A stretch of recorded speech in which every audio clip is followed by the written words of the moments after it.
नगर तालुक्यातील चास येथील मंडल अधिकाऱ्याच्या मनमानी कारभारामुळे सारोळा कासार येथील अनेक गोरगरीब लाभार्थी शासकीय योजनांपासून वंचित राहिले असल्याचा आरोप ग्रामस्थांनी केला आहे। या प्रकरणी संबंधित मंडल अधिकाऱ्यांवर निलंबनाची कारवाई करण्याची मागणी प्रशासनाकडे करण्यात आली आहे।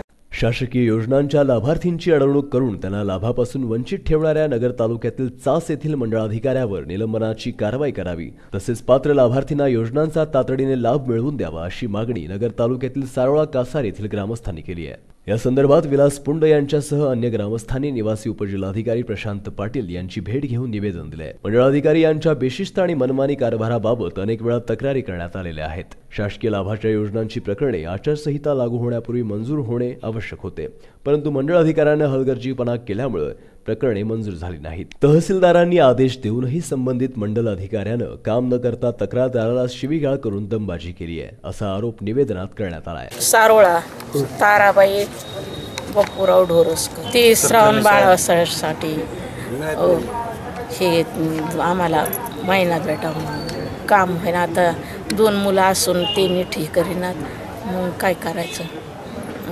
हे बाळ आमच्या मागं पळत एवढं तेवढं, तर त्याला बी हे असं मिलावर काम करतो। आता अवजार झाले मग मला धंदा येत नाही, अवजार धंदा येत नाही, आपलं शेवट सावंटी करतो, मात्रामध्ये घर धंदा येत नाही, काही नाही, तो मुलगा संभवित नाही, तो आम्हाला पेन्शन पाहिजे। अधिकारी काय काम करत नाही तुमचं? अधिकारी गावातले ना दुसऱ्याकडे एवढे करते, हा एवढे मोठे करते अधिकारी सर। मी सारोळा कासारमध्ये सोशल वर्क म्हणून या वृद्धांच्या पेन्शन योजनेसाठी त्यांच्या घरी जाऊन आणि ही शासनाचा लाभ मिळवून देण्यासाठी मी नेहमी प्रयत्न करतो। आणि यासाठी गेल्या 5-6 महिन्यापासून एक 15-20 प्रकरणं आमची ही तहसील कार्यालयाकडून जमा करायची होती, परंतु तपासणी सूचीवरती सर्कल अधिकाऱ्यांची मंडल अधिकाऱ्यांची सही अपेक्षित होती आणि त्यासाठी वेळोवेळी मी त्यांच्याकडे गेलो, फोन केला, भेटण्याचा प्रयत्नही केला, परंतु त्यांनी आज शिक्काच नाही, मी आज सजावरती नाही, मीटिंग आहे अशी उडवडीची उत्तरं देऊन गेली 2 महिने टाळाटाळ केली आणि आचारसंहितेचा पिरियड आल्यानंतर ही प्रकरणं मंजूर होणार नाहीत हे लक्षात असताना सुद्धा जाणीवपूर्वक त्यांनी या प्रकरणासंदर्भात कानाडोळा केला।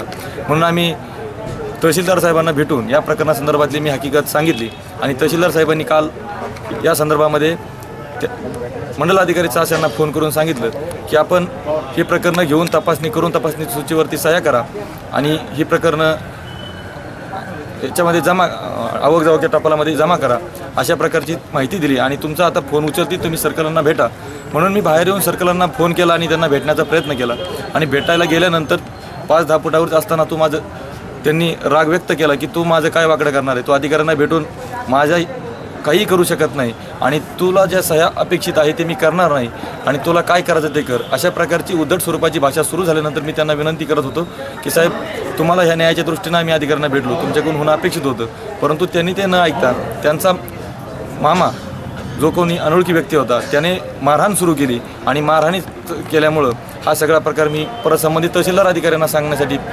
कार्यालयामध्ये गेलो, परंतु तहसीलदार मिटिंगला कलेक्टर कचेरीमध्ये आले होते आणि प्रांत मॅडमही भेटले नाहीत आणि जिल्हाधिकारी साहेबही भेटले नाही, कारण मिटिंग होती आणि म्हणून आज आम्हाला सगळ्या लाभार्थ्यांना घेऊन या ठिकाणी निवेदन द्यावं लागलं। आणि आमची प्रमुख मागणी आहे की त्यांची दप्तराखाली तक्रार या ठिकाणी केलेली आहे आणि यांची निलंबनाची मागणी या निवेदनाद्वारे केलेली आहे। संबंधित अधिकाऱ्यांवर जर कारवाई झाली नाही येत्या 8 दिवसामध्ये न्यायालयामध्ये सुद्धा आम्ही जाण्याचा या ठिकाणी निर्धार केलेला आहे। निवेदनावर नामदेव काळे, चंद्रभागा आनंदकर, कसनाबाई पोपळे, अशोक पोपळे, आनंदा भोसले, भामाबाई भोसले, ताराबाई ढोरसकर, सोलाबाई जाधव, ताराबाई कडूस, कमल मैड, सुमन धामणे, विलास पुंड, रोहित काळे, राजेंद्र पुंड, राजेंद्र धामणे, राजाराम कडूस, भानुदास धामणे, बाळासाहेब गट, तुकाराम कडूस, नानाभाऊ कडूस आदींच्या सह्या आहेत। प्रतिनिधी सचिन शिंदे, महानगर न्यूज ब्युरो, अहमदनगर।